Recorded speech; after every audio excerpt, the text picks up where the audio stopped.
Praise the Lord. எல்லாரும் சந்தோஷமாக இருக்கிறீங்களா? கர்த்தர் நமக்கு கொடுத்த இந்த புதிய நாளுக்காக கர்த்தரை ஸ்தோத்திரிக்கிறேன். இந்த காலை நற்செய்திக்கு உங்களை வரவேற்கிறேன். இந்த நாளுக்குரிய வார்த்தையை நாம் கேட்கப் போகிறோம். 1 தெசலோனிக்கர் 5ஆம் அதிகாரம் 18வது வசனம். எல்லாவற்றிலேயும் ஸ்தோத்திரம் செய்யுங்கள், அப்படி செய்வதே கிறிஸ்து இயேசுவுக்குள் உங்களை குறித்து தேவனுடைய சித்தமாக இருக்கிறது. நம்முடைய தேவன் ஸ்தோத்திரங்களை அவர் எதிர்பார்க்கிறார். ஸ்தோத்திரம் என்றால் நன்றி பலிகளை கர்த்தருக்கு செலுத்துவது. பாருங்களேன், இந்த 10வது மாதத்தினுடைய கடைசியில் நம்ம வந்திருக்கிறோம். தேவனுக்கு நாம் நன்றி சொல்லணும். நிறைய பேருடைய வாழ்க்கையில் நன்றி சொல்லுவதில் நம்ம தவறுகிறோம்.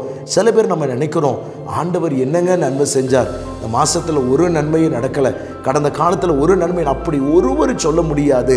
ஒருவேளை நீங்கள் எதிர்பார்த்தது நடக்காமல் இருந்தாலும் தேவன் உங்களை காப்பாற்றி இந்நாள் மட்டும் உங்களை நிற்க பண்ணி இருப்பது அவர் உங்கள் மேல் வைத்த கிருபை.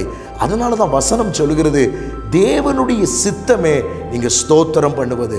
உங்கள் வாழ்க்கையில் சில நெகட்டிவான காரியங்கள், உங்களுக்கு எதிரான காரியங்கள் நடக்கலாம். நீங்கள் செய்ய வேண்டியது ஒன்றே ஒன்று தான், கர்த்தாவே உமக்கு ஸ்தோத்திரம், தேவனே உமக்கு ஸ்தோத்திரம், நீங்கள் என்னை நடத்தி வந்ததற்காய் ஸ்தோத்திரம், இந்த இடத்துல என்னை வைத்ததற்காய் ஸ்தோத்திரம். ஒருவேளை பிரச்சனைகள் சூழ நிற்கலாம். நீங்கள் விசுவாசத்தோடு சொல்லணும், ஆண்டவரே நீங்கள் இந்த இடத்துல என்னை வைத்திருக்கிறீங்கள், அதற்காய் ஸ்தோத்திரம்.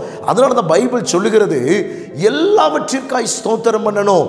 அதுதான் தேவனுடைய சித்தமாக இருக்கிறது. கர்த்தர் அதை விரும்புகிறார். அதனால் இந்த மாதத்தின் கடைசியில் வந்திருக்கிற உங்களை உற்சாகப்படுத்துகிறேன். ஸ்தோத்திரம் பண்ணுகிறதுல முந்திக் கொள்ளுங்கள். ஸ்தோத்திரம் பண்ணுங்க, ஆண்டவருக்கு நன்றி சொல்லுங்க.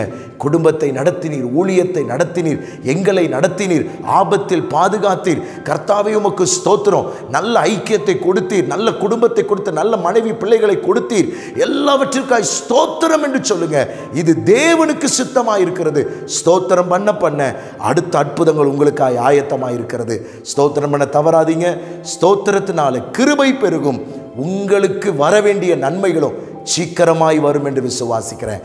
உங்களுக்காய் ஜெபிக்கிற பரிசுத்த பிதாவே, வார்த்தை கேட்ட ஒவ்வொருவரையும் ஆசீர்வதித்து ஸ்தோத்திரம் பண்ண கிருபை தார். இயேசுவின் நாமத்தில் பிதாவே, ஆமென். God bless you.